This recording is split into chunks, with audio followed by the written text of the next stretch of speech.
Anupama serial के daily update को सबसे पहले देखने के लिए हमारे चैनल अनुकीर्ति सेज को सब्सक्राइब करें। आज के एपिसोड की शुरुआत में राही नहाकर अपने बाल सुखा रही होती है। तभी प्रेम आता है और उसे बड़े प्यार से निहारता है। प्रेम राही के पास जाता है और थोड़ा रोमांटिक हो जाता है। दोनों रोमांटिक मोमेंट शेयर करते हैं। तभी राही कहती है, मुझे रस्म के लिए जल्दी तैयार होना है और अभी तक मैंने कुछ डिसाइड नहीं किया। राही अपने बैग में देखती है तो उसे अनुपमा ने हर साड़ी पर नाम लिखा रहता है कि कौन से दिन कौन से साड़ी पहननी है। राही यह देखकर बेहद खुश हो जाती है। अनुपमा की तारीफ करती है। प्रेम थोड़ा रोमांटिक होकर कहता है। दोनों साथ में तैयार हो जाते हैं। इससे समय भी बचेगा। राही भी शर्माकर हामी भरती है। दूसरी तरफ शाह हाउस में होली की तैयारियां चल रही होती है। लीला किंजल से होली की तैयारियां करने को कहती है। इसी बीच अनुपमा घर वापस लौटती है, परंतु अनुपमा से पूछती है लीला कि जेल जाने का अनुभव कैसा रहा।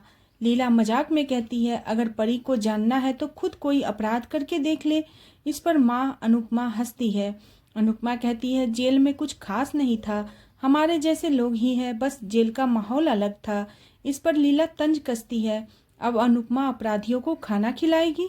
अनुपमा मुस्कुराते हुए जवाब देती है, खाना खिलाना तो पुण्य का काम है और वैसे भी सरकारी काम मिला है तो पैसे भी समय पर मिलेंगे। लीला कहती है, तोसु व्यस्त रहता है, वहाँ खाना कौन पहुँचाएगा। अनुपमा कहती है, वहाँ खाना मैं लेकर जाऊंगी। इसके बाद लीला अनुपमा को पूछती है, क्या राही और प्रेम होलिका दहन के लिए आ रहे हैं। अनुपमा बताती है, उससे नहीं आने के लिए बोला तो है, लेकिन अभी तक कोई जवाब नहीं आया। लीला पूछती है, क्या अनुपमा ने राही के कपड़े अच्छे से पैक किए थे। अनुपमा जवाब देती है, हाँ, उसने राही की जरूरत के सारे कपड़े अच्छे से पैक किए थे। दूसरी तरफ राही और प्रेम तैयार हो रहे होते हैं। राही प्रेम को तैयार करती है और प्रेम राही को तैयार करता है। राही प्रेम के मांग में सिंदूर भरने के लिए कहती है। प्रेम सिंदूर भरता है। दोनों मिरर में देखकर काफी खुश होते हैं। राही अनुपमा से बात करना चाहती है, लेकिन तभी मीता उसे आने के लिए आवाज देती है। राही को कोठारी परिवार का सामना करने में थोड़ा डर लग रहा होता है। जब प्रेम और राही सबके सामने पहुंचते हैं तो कोठारी परिवार उनका स्वागत करता है। सभी उनकी तारीफें करते हैं। राही पराग और ख्याति की पैर छूती है। अनिल और मीता राही की तारीफ करते हैं। राही मोटीबा का आशीर्वाद लेती है और पिछली रात के लिए माफी मांगती है। मोटीबा कहती है, कोई बात नहीं, लेकिन आज सारी रस्म अच्छे से पूरी करना। इसी बीच सिक्योरिटी गार्ड अनिल को कुछ चिट्ठियां देता है। प्रेम अनिल से पूछता है, क्या कोई लेटर उसके लिए आया है और राही के लिए भी। मोटीबा को याद आता है कि उन्होंने वह लेटर पहले ही जला दिया है। अनिल कहता है, अभी तक तो नहीं आया है, जब आएगा तो मैं बता दूंगा। मोटीबा सभी को पूजा करने के लिए कहती है। सभी मंदिर की ओर जाते हैं और दूसरी तरफ अनुपमा और बाबूजी बात कर रहे होते हैं। बाबूजी पूछते हैं, क्या हुआ, तुम परेशान हो रही हो। अनुपमा बताती है कि जेल में उसकी मुलाकात राघव से हुई थी और वह उसे भूल नहीं पा रही है। अनुपमा कहती है कि वह इंसान उसके लिए अजनबी है, फिर भी वह उसे भूल नहीं पा रही है। बाबूजी कहते हैं, कुछ लोगों से हमारा पिछले जन्म का रिश्ता होता है, जिसको हम इस जन्म में पूरा करना तो चाहते हैं लेकिन पूरा नहीं कर पाते। इसके बाद बाबूजी पूछते हैं कि क्या उसकी राही से बात हुई। अनुपमा कहती है, मैं तो कब से उसके फ़ोन का इंतजार कर रही हूँ, लेकिन अभी तक उसका कोई फ़ोन नहीं आया। दूसरी तरफ कोठारी हाउस में पड़ोस की महिलाएं आई हुई होती है। एक औरत राही से उसके पढ़ाई और उसके पिता और परिवार के बारे में सवाल करती है। वे सभी शिकायत करती है कि मोटीबा ने उन्हें शादी में नहीं बुलाया। राही बताती है कि उसके पिता नहीं है और उसकी माँ का बिजनेस है। प्रेम बताता है कि राही की माँ का कैटरिंग का बिजनेस है और उनकी कंपनी में ही मैं काम करता हूँ। एक औरत ताना मारती है कि वसुंधरा ने तो कहा था प्रेम की शादी बड़े खानदान में करेगी, लेकिन ऐसा तो हुआ नहीं। इस पर प्रेम अपने परिवार का पक्ष लेते हुए कहता है, कोठारी खानदान के पास पैसों की कमी थोड़ी है जो हम पैसा देखकर शादी करते।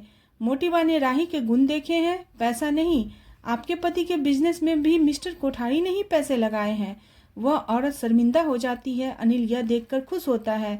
इसी बीच बादशाह राधा को वीडियो कॉल करती है और इसके बाद मोटीबा राही को एक रस्म के बारे में बताते हुए कहती है, तुम्हें इन थालियों को गिनना है और एक ही हाथ से बिना आवाज किए एक के ऊपर एक रखना है। आगे वह कहती है, ऐसा कहते हैं कि घर में 4 बर्तन है तो आवाज करेंगे ही, लेकिन एक अच्छी बहू वही होती है जो रिश्तों को घर के लोगों को बिना आवाज किए संभाले। दूसरी तरफ शाह परिवार वीडियो कॉल पर राही के रस्मों का आनंद ले रहा होता है। तभी अनुपमा आती है। वह परी, अंश और ईशानी से कहती है अब वीडियो कॉल बंद कर दे, लेकिन सभी इसके लिए मना करते हैं। तभी वह खुद भी राही को देखकर खुश हो जाती है। इसके बाद राही रस्म करना शुरू करती है और धीरे धीरे एक हाथ से सभी थालियों को एक के ऊपर एक बिना आवाज किए रखती है, उन्हें लगाती है। इस रस्म के दौरान सभी काफी उत्साहित होते हैं। राही इस रस्म को अच्छे से पूरी करती है और बताती है कि कुल 21 थालियां हैं।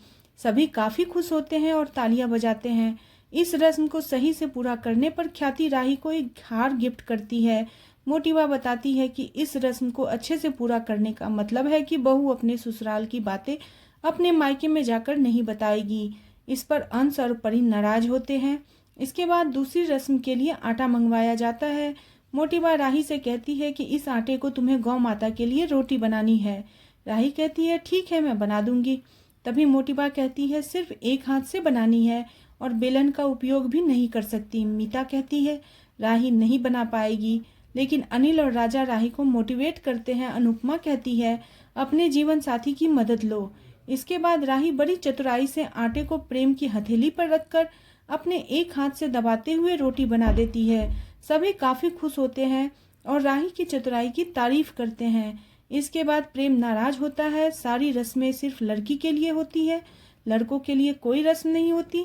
अनिल और राजा भी प्रेम से बात से सहमत होते हैं। पराग भी कहता है हमें तो घोड़ी पर बैठा दिया जाता, जिस पर यह डर लगा रहता है कि कहीं वह हमें गिरा न दे या लेके भाग न जाए। इसके बाद मीता प्रेम से कहती है अगली रस्म तुम्हें भी करनी है। प्रेम खुश होता है। मीता अगली रस्म के बारे में बताती है कि इस रस्म में तुम दोनों को अंगूठी ढूंढनी है। जो पहले अंगूठी ढूंढेगा घर में उसकी ही ज्यादा चलेगी। इस पर मोटिवा प्रेम से कहती है इस रस्म में तुम्हें ही जीतना है। शाह परिवार इससे नाराज होता है। प्रेम कहता है मैं तो चाहता हूँ कि हमेशा राही की ही चले। इसके बाद रस्म शुरू होती है। राही और प्रेम अंगूठी ढूंढ रहे होते हैं। सभी इस बात से काफी उत्साहित होते हैं इस रस्म में कौन जीतेगा। राही अंगूठी प्रेम को देती है, लेकिन प्रेम वापस अंगूठी राही को ही दे देता है और उसे जीतने के लिए इशारा करता है। फिर राही अंगूठी ढूंढ लेती है और इस रस्म में जीत जाती है। सभी खुश होते हैं, लेकिन मोटिवा नाराज दिखाई देती है। प्रेम मजाक में कहता है अब मैं ऑफिशियल जोरू का गुलाम बन गया हूँ। यह सुनकर मोटिवा और नाराज होती है। अनुपमा को चिंता होती है और वह सोचती है कि प्रेम मोटिवा के सामने जितनी राही की तारीफ करेगा, मोटिवा की नज़रों में उतनी खटकेगी राही। इसी के साथ एपिसोड खत्म हो जाता है। अगले एपिसोड में देखने को मिलेगा कि शाह और कोठारी परिवार होली का जश्न मना रहे होते हैं। प्रेम को पता चलता है कि इंटरव्यू लेटर बहुत पहले ही भेज दिया गया है। इसी बीच जेल में राघव अनुपमा से टकराता है और चिल्लाता है कि मैं खून नहीं किया। अनुपमा यह सुनकर हैरान रह जाती है और आज का एपिसोड यहीं खत्म होता है। आपको ये एपिसोड कैसा लगा प्लीज़ कमेंट करें। बने रहे सीरियल अनुपमा में और नेक्स्ट एपिसोड के लिए चैनल को सब्सक्राइब करना